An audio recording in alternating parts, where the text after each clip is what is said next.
Hi, I'm Femi OK, and you're in the stream. Sunday marks the first anniversary of the worst mass shooting in New Zealand's history, the attacks on two mosques in the city of Christchurch. Today, as new threats surface, we ask, is enough being done to prevent such tragedies happening again? Remember, you can share your thoughts by tweeting us at ajstream or comment in our live YouTube chat, and you too could be in the stream.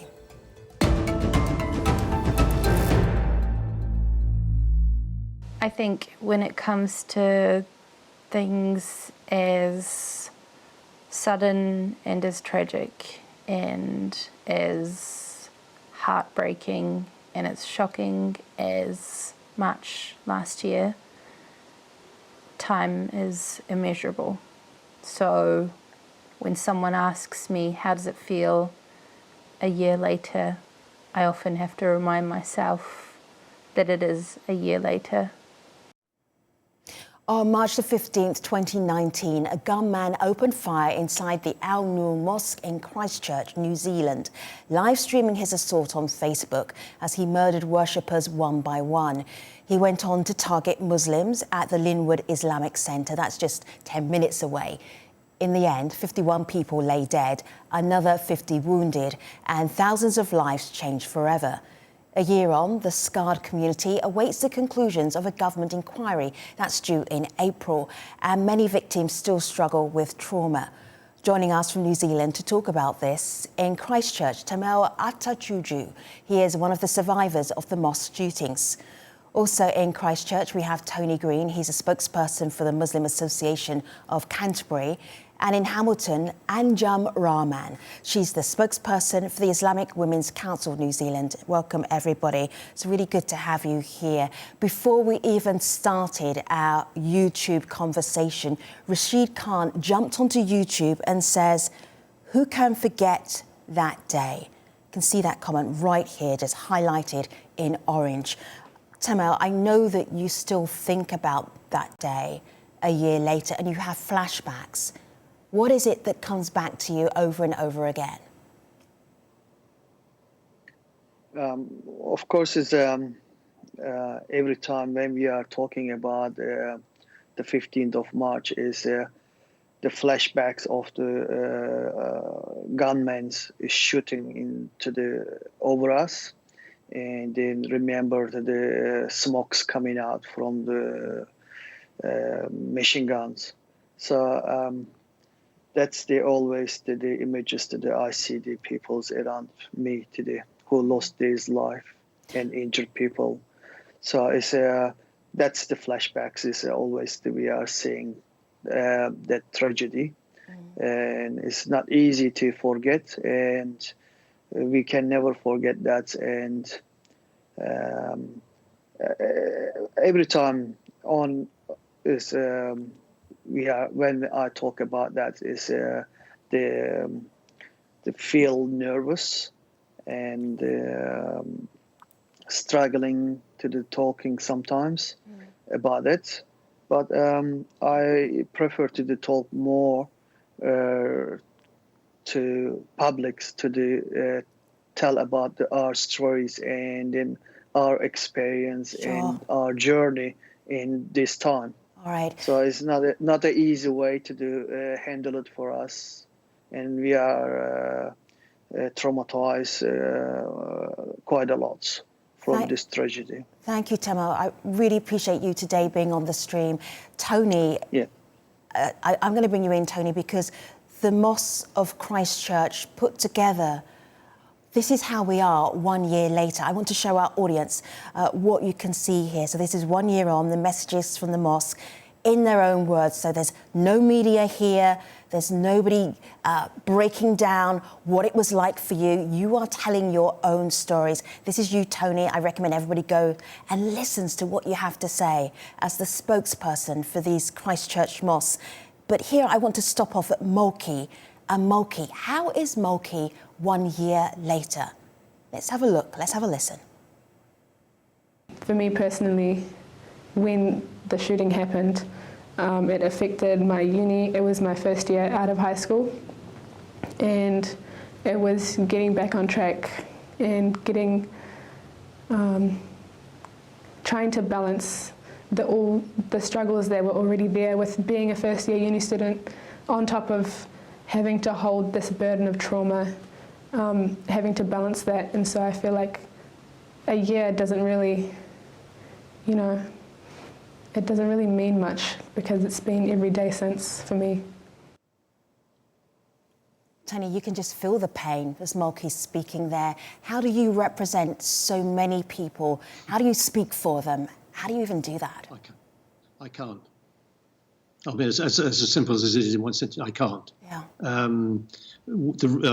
To cover a couple of things there, Mulkey speaking, what we did there was that we had a one-day, just as a very, very first sort of media training session, and we captured people talking, and then the suggestion was, well, why don't we grab some of these people talking, not mediated through media, but actually speaking in their own, to speak in your own voice, in your own words. And we feel that this is very, very important. I think all communities need to do this. If you take Mulkey, and when we're asked how the community is, you take Mulkey, her father was shot in the back. She was in the mosque with her mother, so she was there and she went through the whole thing. She's a young girl. She's an articulate, bright, intelligent young girl, but she's transitioning into university and she's got to deal with all of that. And again, if you ask about the community, Tamel, I have to preface this, and I say very clearly, I was not in New Zealand at the time. I was away in Singapore, so to speak, I don't claim to be able to speak for the community. It's a strange situation. Yeah. But Tamel's just on Tamel's case. I mean, Tamel showed me pictures of his wounds down his left arm. He was right there in the front of the mosque. We kind of know where people would pray in the mosque, and that's why we can recognise something of what they went through and something of the missing people. But he has a restaurant. He can't quite go back to that because you need both arms to cook. And also just one more thing on that. A lot of people like Tamel are carrying around fragments of bullets inside them, and they're getting regular tests for lead levels in the blood. These things the ripples go on for a long time. Tamel, how's your arm doing? You've got multiple surgeries ahead of you. Yes, I had already 4 surgery and 3 bullets on my left arms and quite 3 different places broken. And I have all platinum on my left arms. And also bone grafted the last surgery. And last time when I've been in hospitals, they did X-ray, and it's becoming coming up, getting bones is joined and get stronger. So as Tony said, yes, I have lots of fragments on my left arms. And then I have to go regularly to the test for lead poisoning. And I have quite a big muscles and nerve damage on my left arm, so I can't use my left arms properly. But I do lots of physiotherapy and hand therapy for my hands and my shoulders to get stronger and fit enough to be for big surgery. It may come on end of September or November. The doctors are planning to do massive surgery for my left wrist. So I can play my hands and I can use my hands. As you can see now, I wear to the wrist all the time because my hands losing like this, and I can hardly move and opening, as you can see. It is, as Tony said, I need my both hands to using for cooking in the kitchen. Right. So you're reminded every day. Yes, it is reminding me every day. Also, I have bullets in my mouth down here too, and when I brushed my teeth, I see the damage. I have to say, Tamel had 9 bullets go into him, and he extraordinarily walked out of the mosque at the end of that. Because you had some metal in your teeth, the bullet didn't go through the back of your head, probably saving your life. So your dentistry probably saved your life. There is more about Tamal's story, and we will post it because you need to spend time with the story, and he's spoken to many people about that. Let me bring Anjam into the conversation. Anjam, I am looking at the Royal Commission of Inquiry into the attack on Christchurch Mosque. And I'm looking at this. It's not out yet, but there's already some criticism about how this inquiry is being made. What is the issue with it? Because it's not even out yet. So I think one of the first bits of worry for us was that the terms of reference were set by the government without the ability to submit our thoughts on those references. Other Royal Commissions of Inquiry did have a submission period for the terms of reference, but this one didn't. The second factor is that it isn't a public inquiry, so all the hearings are behind closed doors, which means a lack of transparency. We understand that there are issues around the fact that there will be a court trial in June and that there may be matters of national security, but we still believe they could have sought security clearance from some members of the Muslim community so that we could be present for questioning of some of the state agencies. So that was a concern for us. We do have faith in the commissioners. I believe that they will do a thorough job. The third area of concern for us is whether or not the report gets published in full, and that's a decision for Cabinet. And if they choose not to release the report in full, then there's very little that the public can do about that. And my concern is that we as the public, not just the Muslim community, but the people in New Zealand deserve answers to some very important questions. And you will find out soon enough. You only have to wait another couple of weeks and you'll find out how deep the inquiry went and how many members of the community were actually used in that inquiry and their experiences. Let me share this with you. And this comes from Matar on Twitter. And he said to us, our hearts and minds are with those whose lives were lost because of the terrorist attack a year ago at Christchurch. And I praise New Zealanders and the Prime Minister for her empathy, leadership, and also banning the use of semi-automatic weapons and assault rifles. And this is something that you have been campaigning for quite some time. It was almost instantaneous, that reaction, certainly for assault or semi-assault rifles. What is it like a year later in New Zealand? So I've just heard that the second round of gun legislation has stalled, which is very concerning, and we hoped that stronger measures would be put in place after this initial first round. So we're still hoping and would encourage the government to go ahead and for MPs to vote for that legislation. We certainly were heartened by the government response after the attack and the community response. It was amazing. It was part of a healing process for our community to have everyone stand alongside us so visibly after the attacks. But 1 year on, we still need some work done around hate speech laws. We understand that the police are working on the recording of hate crime. That is really important work. We appreciate the work that is being done by the Christchurch Call, but I believe we need stronger regulation of social media platforms and tech companies, and that work is still ongoing. I just want to share this with you, Tony, and this is from Roweda, and she says, the man who tried to stop the Christchurch Mosque gunman said that his youngest son, who was 5, still refused to go back to the mosque after he saw the gunman shooting at his father. How do you go back to mosque, Tony? What's it like? It takes time. Yeah. It takes time. I mean, as I said, I was not there on the day. People like Tamal, and there are plenty of them, were right slap bang centre. They come back.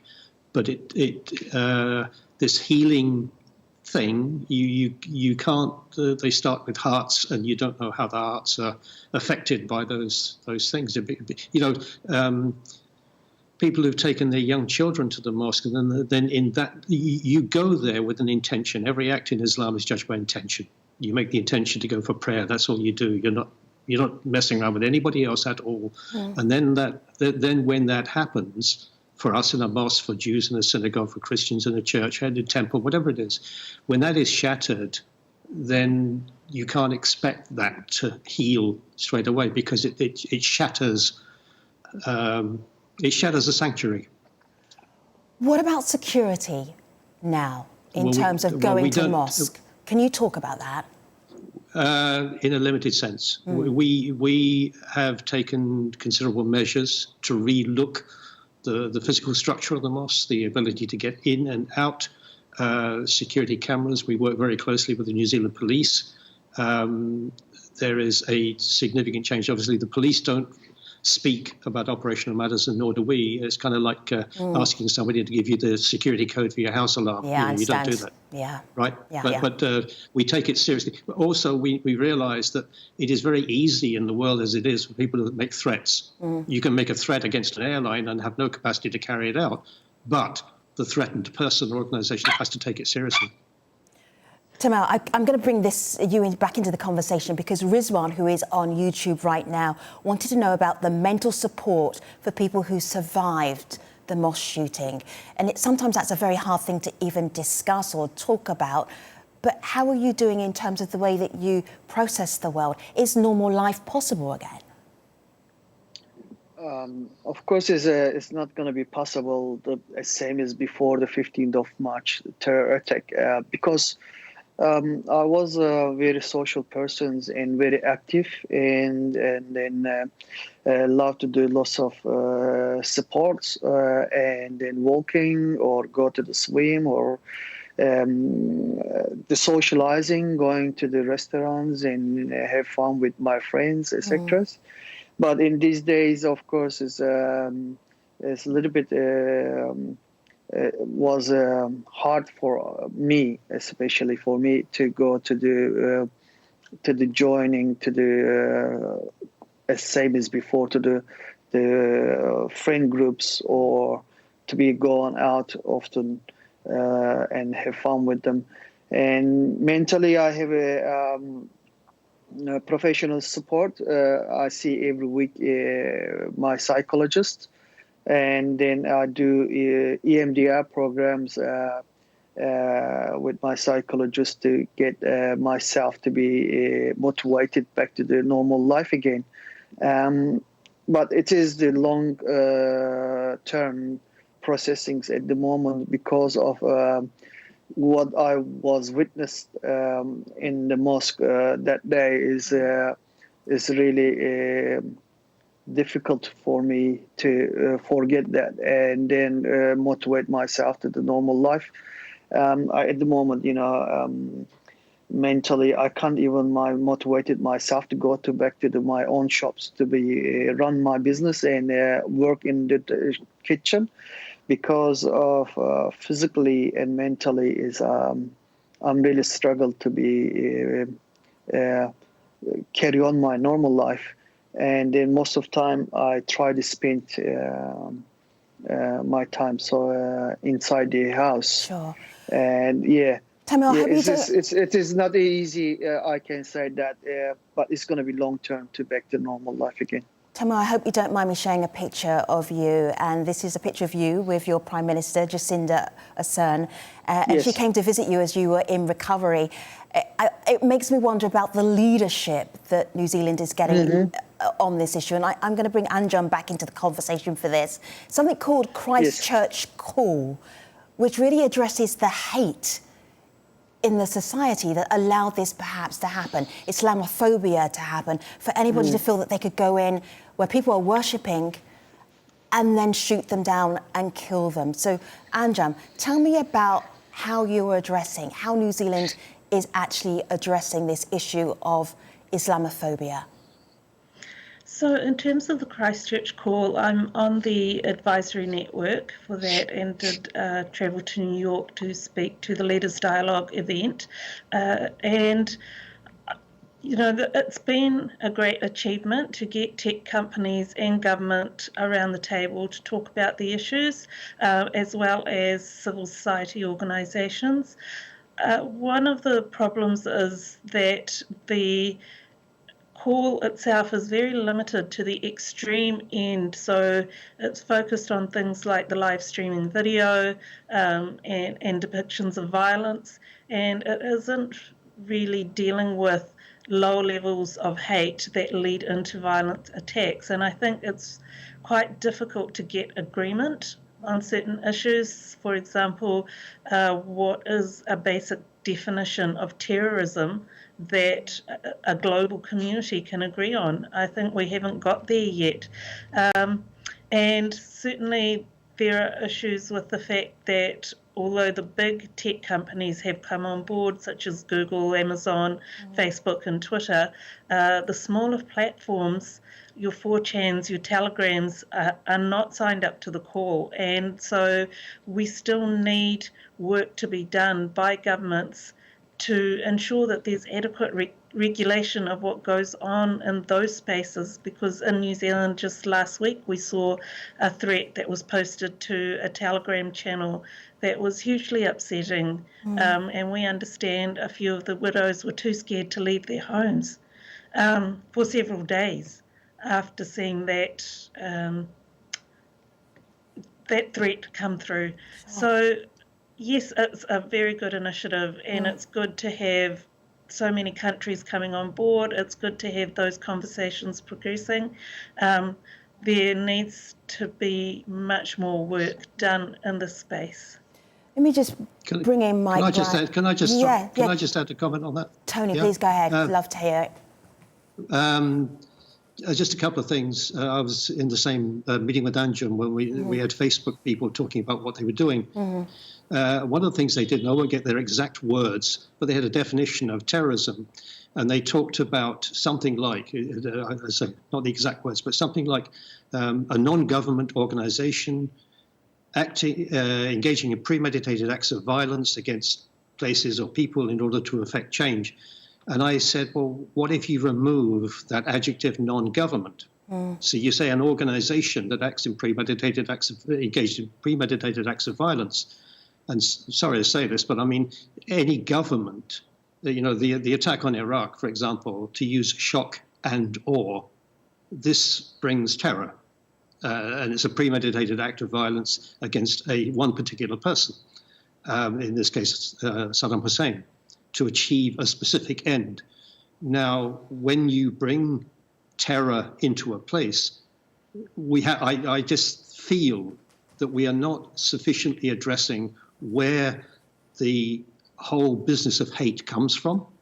I've got to be guarded here because we do have a trial coming up later on, and therefore I don't want to speak in things that could be evidential in terms of giving opinion. But right now we've got coronavirus. People are going into great lengths to look at the vectors of transmission of this, to shut down whole countries, Italy and so on. We don't apply the same rigor to looking at where terrorism comes from. Or where hate comes from. Yeah. We seriously do not. Can I respond to that, Tony? Anjum, I'm just going to ask you to do it in a sentence because we're right at the end of the programme. Make that thought in a sentence. I'm sorry to rush you, but go ahead. Yeah. No, I just want to agree with that, because even some of the countries that have signed up to the Christchurch Call, the politicians of those countries have been using speech that really targets and marginalises minorities in their country. So, yes, I think that has to be taken seriously. I am just going to say thank you very much for just sharing what it is like 1 year after the Christchurch attacks. Anjum, Tony, Tamil, we really appreciate the fact that you are sharing something that's so incredibly painful and personal to you. I can't think of a better way than sharing with you a website which shows the names of the people who a year ago went to Mosque and had no idea that they wouldn't be coming back. Thank you so much for being part of the show today. I'll leave you with Know Their Name.